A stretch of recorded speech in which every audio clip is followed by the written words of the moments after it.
त्याच्यामध्ये अनेकदा आम्ही अनेक कामं करण्याचा प्रयत्न केला, तो आचार्यापर्यंत पोहोचला नसावा त्याचा उल्लेख या व्यासपीठावर झाला नाही. पण पहिले कोविडचा काळ होता, त्याच्यानंतर आपलं सरकार तिथं नव्हतं. पण येणाऱ्या काळामध्येही आपल्या परिसरामध्ये अनेक चांगले कामं व्हावीत, त्या परिसराचा लोकांना समावेश करून जे काही इथं मतभेद असतील त्या दोन्ही गटांना बरोबर घेऊन कलेक्टर साहेबांच्या अध्यक्षतेखाली बैठक झाली. शेवटी जर तुम्ही इथं उल्लेख केला आचार्यजी, बाबासाहेब हे सर्वांच्या, त्यामुळे एका ट्रस्टनं पुढाकार घेतला, त्याला काहीतरी कामामध्ये यश मिळालं. दुसऱ्या ग्रुपला आपल्याला बरोबर घेऊन जायचं असतं, त्यांनाही बरोबर घेऊन आपल्याला काम करायचं आहे. लोकांच्या विचारानं इथं कसं येणाऱ्या कामामध्ये अजून अधिक काम करता येईल त्या माध्यमातून सर्वांना, कारण बाबासाहेबांचा विचारच सर्वांना समानतेने समतेने लवकर बरोबर घेऊन जाण्याचा हा जो विचार होता, आपल्या सर्वांना अपेक्षित आहे येणाऱ्या काळामध्ये तो विकास साधण्यासाठी त्यांचा विचार पुढे ठेवून सर्वांना बरोबर घेऊन जाण्यासाठी आपल्याला सर्वांना बरोबर घेऊन जावं अशी संस्था आपण इथं तयार केली. आचार्यजींनी 2 हात पुढे केलेले आहेत, 2 पाऊल मागे घेतले तरी हरकत नाही. ते नेहमीच त्या परिसरामध्ये त्या पद्धतीचं काम करत आलेले आहेत.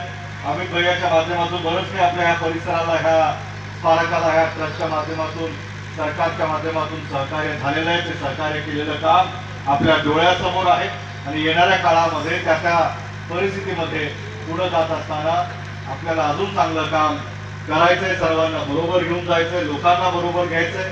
आज या कार्यक्रमाच्या निमित्तानं आपण मला इथं बोलवलं, आम्हाला आमच्या सहकाऱ्यांचा इथं स्वागत केला, त्याबद्दल ट्रस्टच्या आणि त्यांच्या सगळ्या समितीचा मी आभारी आहे.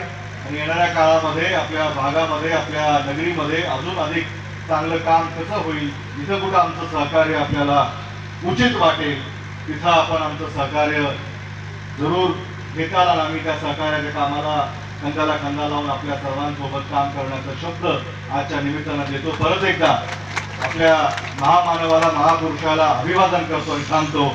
जय हिंद, जय महाराष्ट्र.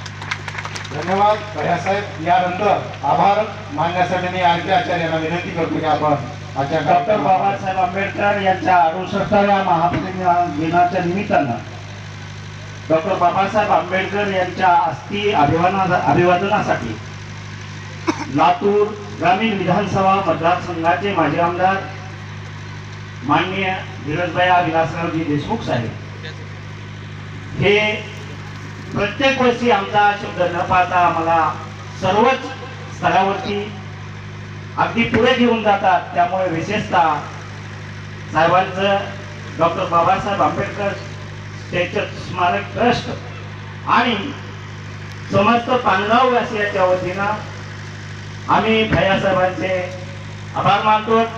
आमच्या संपूर्ण आंबेडकरी अनुयायाच्या वतीनं या ठिकाणच्या उपस्थित असलेल्यांच्या सर्वांच्या वतीनं भैयासाहेब आम्ही आपले आभारी आहोत.